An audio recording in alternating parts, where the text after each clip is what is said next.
This episode is sponsored by Craver.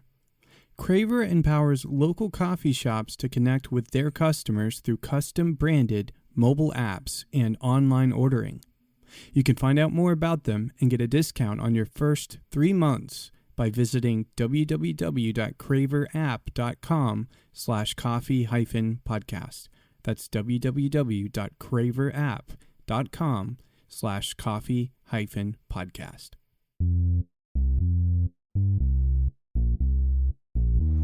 So I'm doing a test run where I'm just opening up the mic to people. Howdy, you want to talk about coffee? Okay, yeah.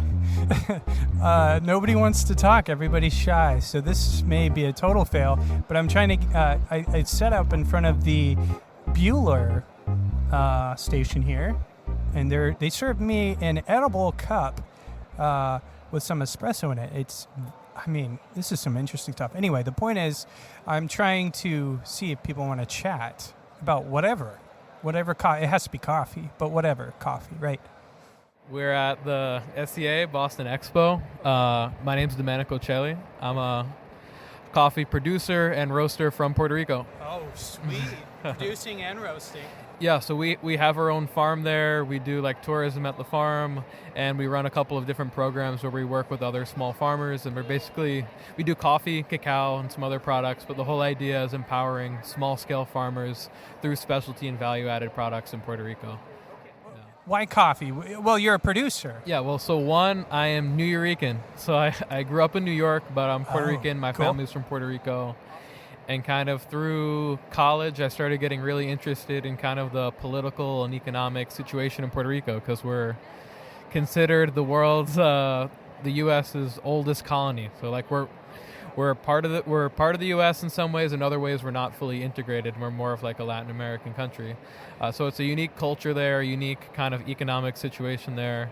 And my family has a background in coffee, in sugarcane, in farming in Puerto Rico. Wow. But I was How far back does that go? So I guess my great-great-grandparents. Wow. Yeah. So I started researching and kind of getting into like what is the situation on the ground now today. We have like this famed history of like coffee production, and like we have Bacardi rum as well for like sugarcane production in Puerto Rico, but today you don't really hear about it at all. So that kind of began in college. I started calling up farmers, government officials, nonprofits, anyone who would listen to me to learn about agriculture in Puerto Rico. And that kind of began the journey to eventually going to Puerto Rico, working with farmers, helping them write grants, write business models to kind of make farming sustainable in Puerto Rico. Because right now we import over 85% of what we produce in what we consume in Puerto Rico, and in coffee we import around 90 to 95% of what we drink in Puerto Rico. Let's grow it. Yeah, and it's so sad because agriculture is historically such an important part of our culture, but today there's like so little of it. There's kind of just like symbolic, like you have some of the old like historic haciendas, but we're eating all food that's imported from the U.S. We're drinking all coffee imported from Mexico, from the Dominican Republic, but still people are so proud of our heritage in agriculture. So it's trying to figure out a way to bring it back or keep it alive. And for us, the answer to that was specialty and value added. Specialty coffee? Specialty agriculture and value added agriculture. Okay. And since coffee already has such a culturally importance in Puerto Rico, and there's a global market, already established around people who are willing to pay more for coffee if it's good, specialty coffee. So that's why we started with coffee. We're doing stuff with chocolate and cacao as well, and even doing vanilla and other products that could help support small farmers. Very cool. Well, say your name one more time, and how can we find out more about what y'all are doing? My name is Domenico Celli. We have a couple of different projects. On social media, you can find me at Puentes Naturales or Collective Perspective. We have a project called The Forgotten Forest, where we're supporting other small farmers getting into specialty varietals and organic farming. All right. Those are the two main ways that you could see us. We also have a farm called Sandra Farms in Puerto Rico, which in Puerto Rico, you don't need a passport from the U.S. to go visit Puerto Rico. Just hop on over, and we have a farm there, Sandra Farms, that you can visit. We do tours every day. All right. And we have Airbnbs there as well on the farm. Oh, Airbnbs, that's where it's at. So it's you where should, the coffee you, should come, farm. you should come visit us. I'd love Definitely. to. Yeah. Hey, pleasure to meet you. Pleasure. So my name is Issa Brady. I also go by Isabel. I work for a company called Buehler, and so we're here at the Coffee Expo showing our optical sorter and our coffee roaster. So we have a 20 kilogram coffee roaster, and we also can sort coffee, raw coffee, and roasted coffee by color, shape, and any type of defects. So I started working for Buehler when I was 18 years old. I did an apprenticeship program. So I actually started welding when I was about 16. Got into Buehler when I was 18, and then I did a 3-year apprenticeship program. And luckily, I was one of the people who was able to build and install the panel on the smaller roasters.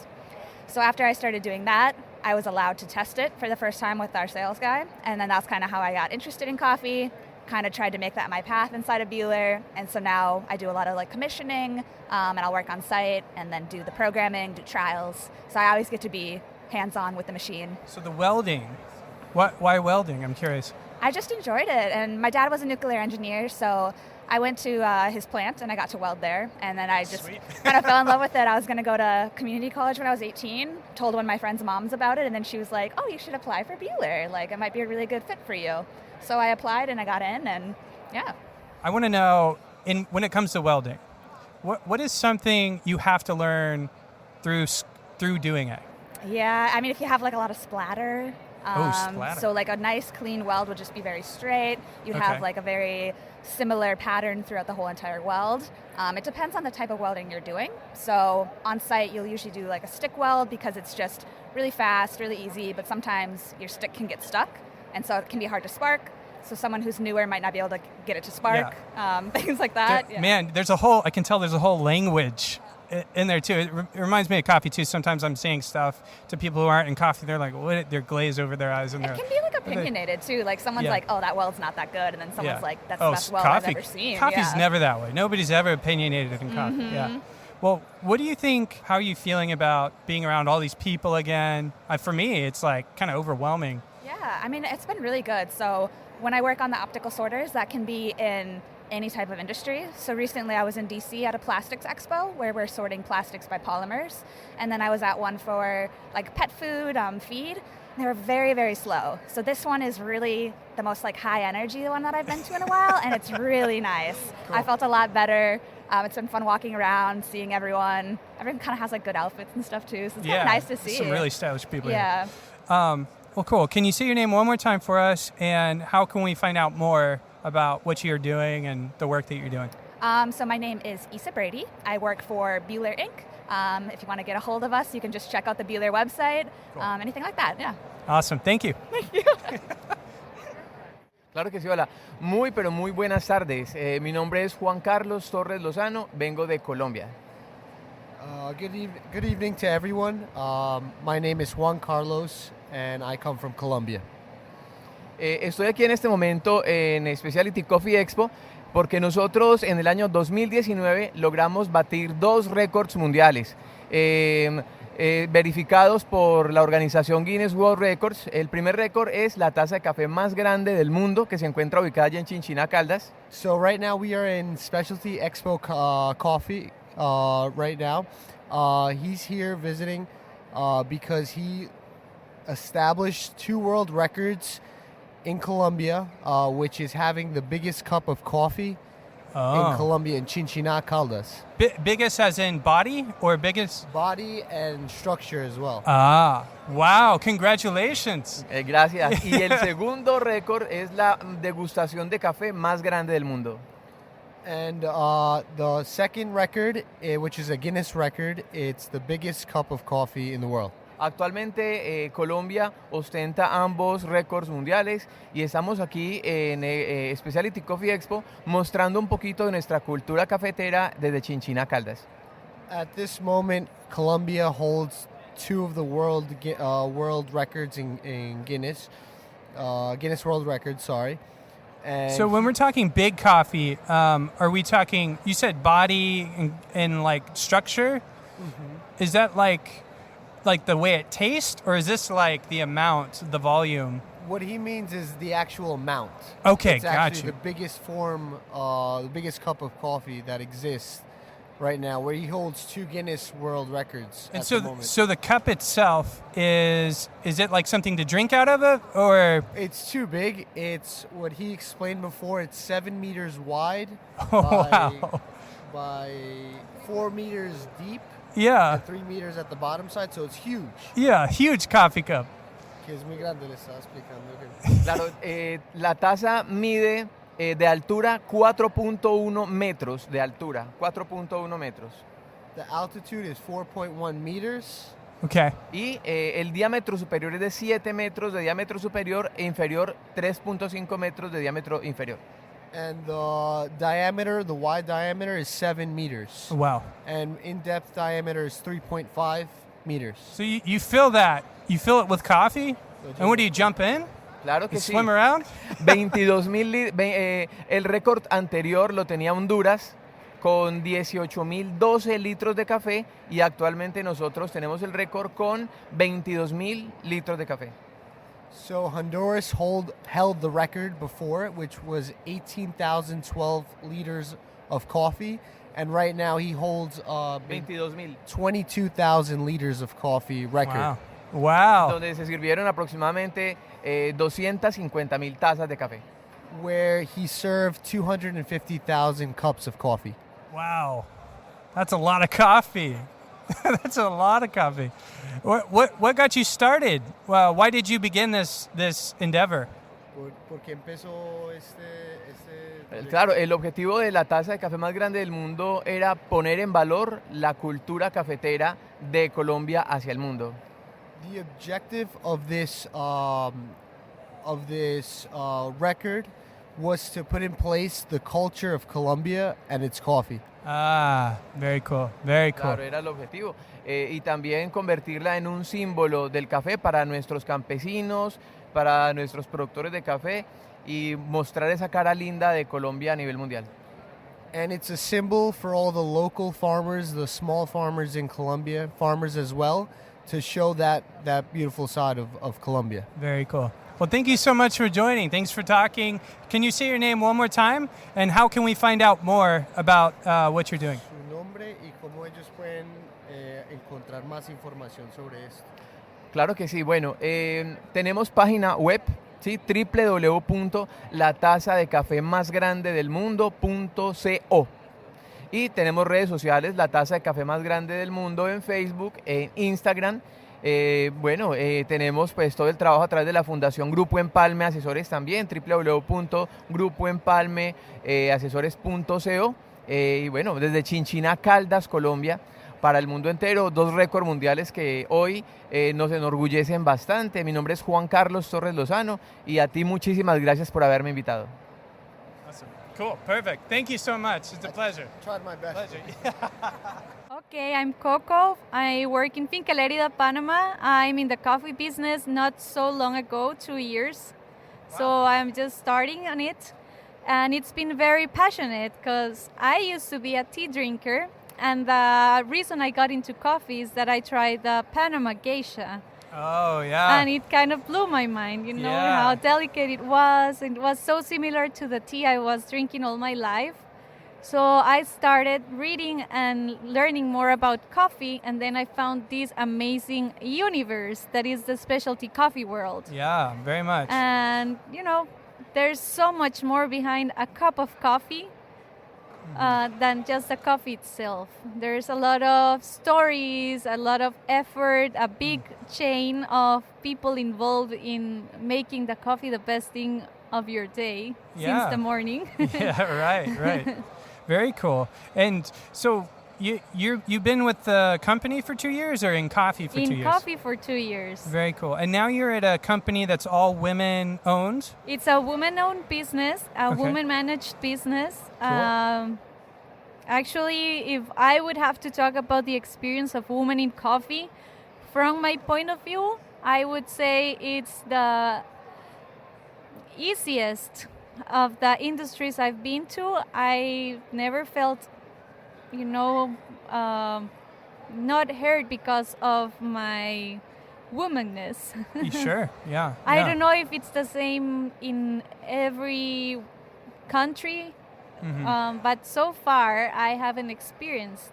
I actually feel empowered, and I think we bring a lot to the table because the delicacy of women, it's perfect to treat the coffee. Coffee, it's so rough and strong, and at the same time it's so delicate and nice. So you know, it has like the best of both of the worlds, or the genres or whatever. So yeah.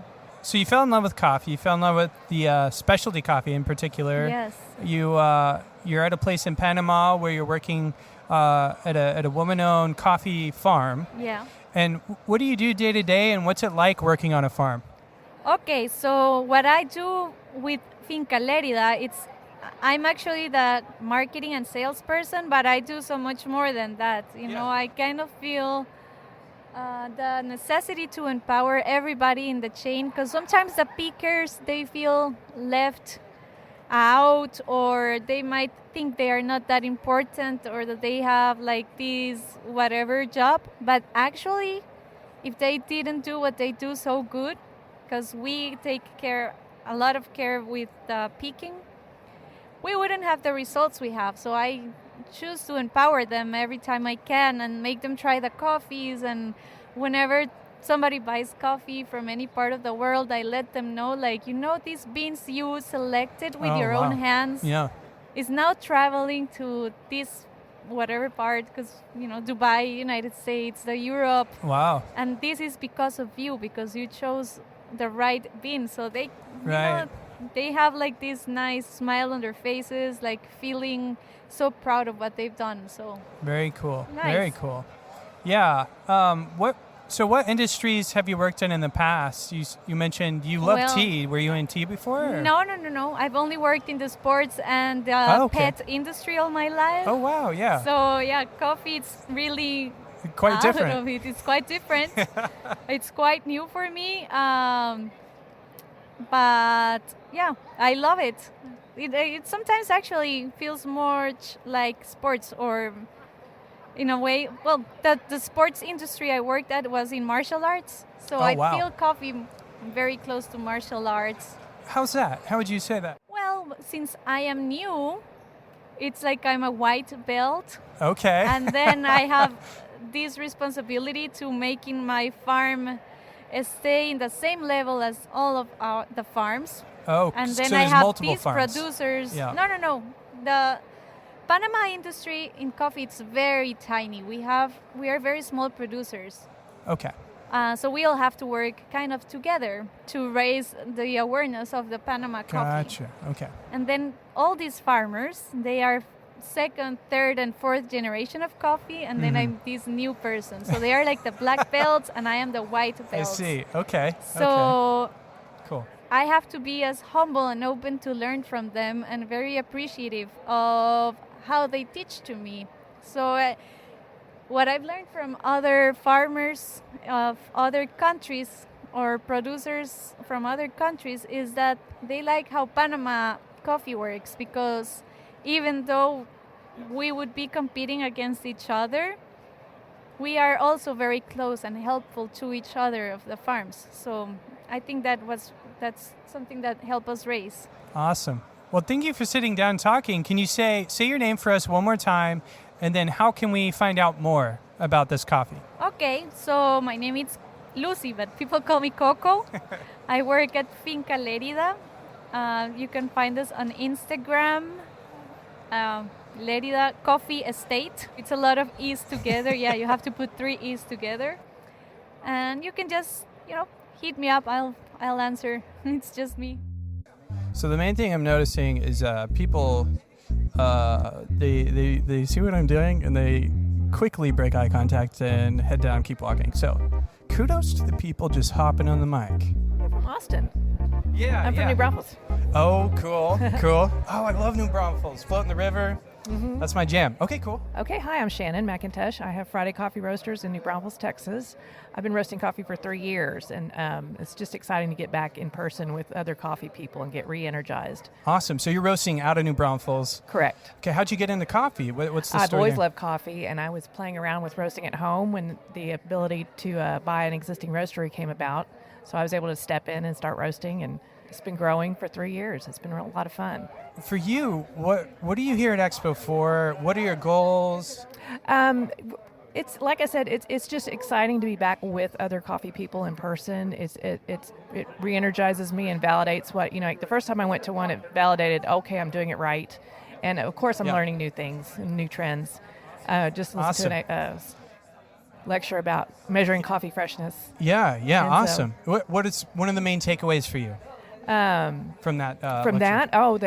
We're all being a little bit too picky about our freshness. I mean, coffee's fresh. Coffee never goes bad ever, and we need to not worry about having coffee that was roasted 3 days ago. Yeah. 2 months ago is still plenty good. Yeah, it's like we swung a pendulum. It was like nobody's putting dates on their roasts, and then it was like everybody put dates on your roast, and now it's like if it's not today roasted, I won't drink it. Right? Yeah, no, So roast date's important. I believe you should reveal your roast date, but it's people need to understand. Really, a week after roast is when it's starting to be peak, not a day after roast. I like 12 days off roast. Yeah. I'm like the 12 to 20. I mean, I'm very particular in that way, but I'm not saying I follow that rigidly. It's just I know that's where I love it the most. Typically. Yeah. So my wholesale clients, I'm telling them, don't be making your espresso until at least a week after roast, probably 2. Yeah. For espresso, that's really better. Especially for espresso, I feel like and that's I tell true. people, if you still want to bloom on your pour over, you're good for a month. Yeah. I feel like with the espresso, it's more sensitive because, you pull too fresh. The crema is too much. It's kind of overpowering even. So It's to a let little- that die off a little bit and the coffee shines a little more. But yeah, awesome. Well, say your name one more time for us. Shannon McIntosh with Friday Coffee Roasters in New Braunfels, Texas. Friday.coffee. And I'm on Instagram. Really cool to bump into you. Yeah. First time I listened to the coffee podcast, you made a disclaimer that it's not meant to be listened to in order. You said- Really? Yeah, What you- episode was that? It- Who do one of these? Oh, yeah. I don't know if it was the first where I started, but you said way back when I first started listening to it that you can listen to it in any order, and it's meant to Yeah. just pick whatever podcast episode you want. And then I started listening to it from front to back, and Ah, I'm still yeah. working my way through it. Yeah, okay, so I learned actually this trip, I started talking to people and describing it like, read it like a dictionary, not like a book. Yep. So, and I think that's effective because we're all coming from different starting points. When I was starting, like literally when we started the podcast, I don't want to talk about the podcast. I don't want to talk about me. We'll get to you. The brief version of that was the whole reason Wes and I started the podcast was because we were curious. We wanted to learn. We had a lot to learn. I still have a ton to learn. And you know that. You just came out of a talk. I did? Was it the sustainability one, the profitability, scalability? Yes. Well, I hit one of the words. Yeah, so So tell me about it. Basically, like applying data science to a price buyer's guide. Okay. And a lot of it is informing buyers on what sustainable prices are for farmers. And Okay. more so than that, what various benchmarks can be from what is poverty prices to prosperity prices. Yeah. And there was one in between. There was 3 levels. I was in it for a second, then I Yeah. set up. So Yeah, there's 5. Actually, here. Oh, there are Let me- 5 levels. Let me pull up my notes. Dang. All right, we're pulling up some notes. While you're doing that, tell us your name. I don't think I got your name on the podcast. So let's get your name and then tell us a little bit about why you're here. Sure. Yeah. My name's Ryan Ingerson. I'm actually a student still. I'm in my last semester at Ithaca College. Nice. So I'm just coming here on my own. Oh, cool. I'm doing independent research on polycultural coffee farming, and Sweet. my whole life revolves around coffee. So Yeah. this is my second time volunteering at the Specialty Coffee Expo and Rico Symposium. Nice. A great chance to meet some amazing people and Yeah. learn from people with a lot more experience than I. That's cool. That's really cool. We'll have to learn more from you on that topic. Cool. So we're breaking out some notes. This is going to be a very unedited version of the podcast. Normally, I'm meticulous. It takes me like 6 hours to edit a 30-minute episode because I'm crazy. This is going to be raw-ish. So go for it. So essentially, these are like price thresholds. Right. Okay. Prices that farmers should be paid, and what the results of these prices will reap. Okay. So poverty prices, essentially that's just what they should be paid to meet the poverty line. Okay. And they have their own formula that they're plugging this in to find these price points.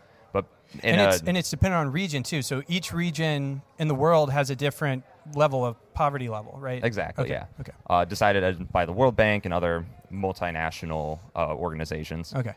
So this is just the price they get to just meet the poverty line, which is oftentimes associated with commodity coffee, just enough to stay alive, Yeah. if even. Yeah. Which I don't think anybody talking on this show, or you and me, I don't think anybody listening to this show wakes up in the morning and goes, I want to just break that poverty line. I don't think anybody is thinking that. So that's kind of the lowest level tier. So Yeah, exactly. And I think it only exists because of a lack of information.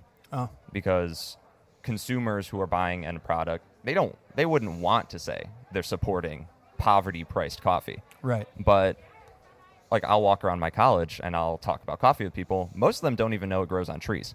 Right.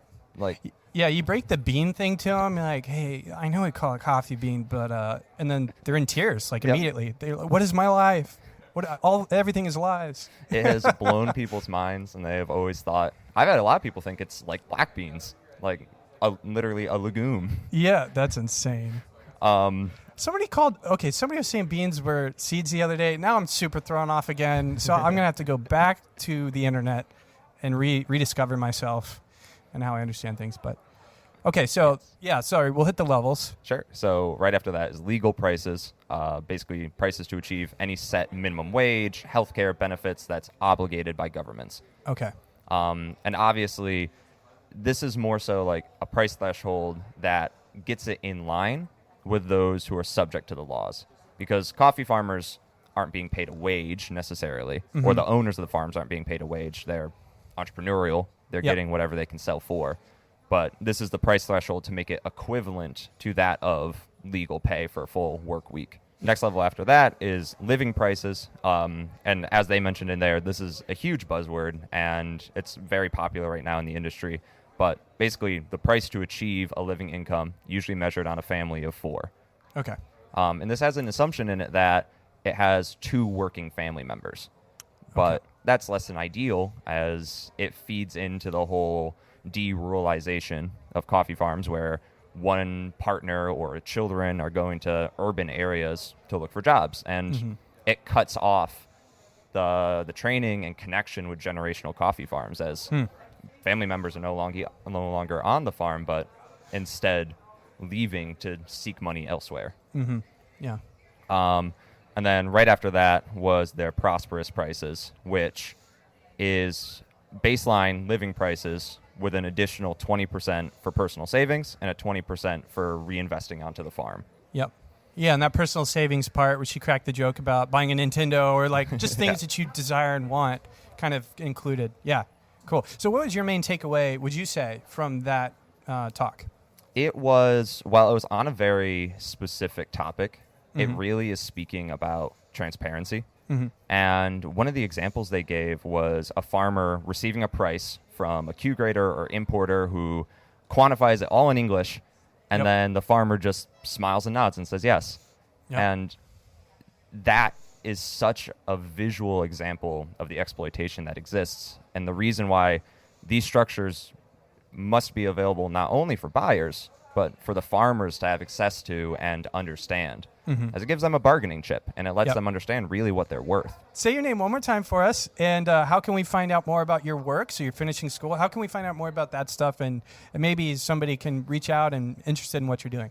Yeah, I'm Ryan Ingerson. I go to Ithaca College right now. You can find me on Instagram at Ryan_Ingerson.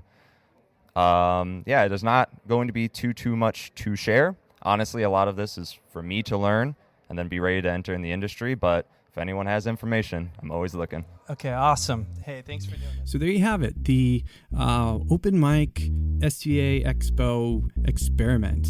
That was the first round, and I have a second round on the way.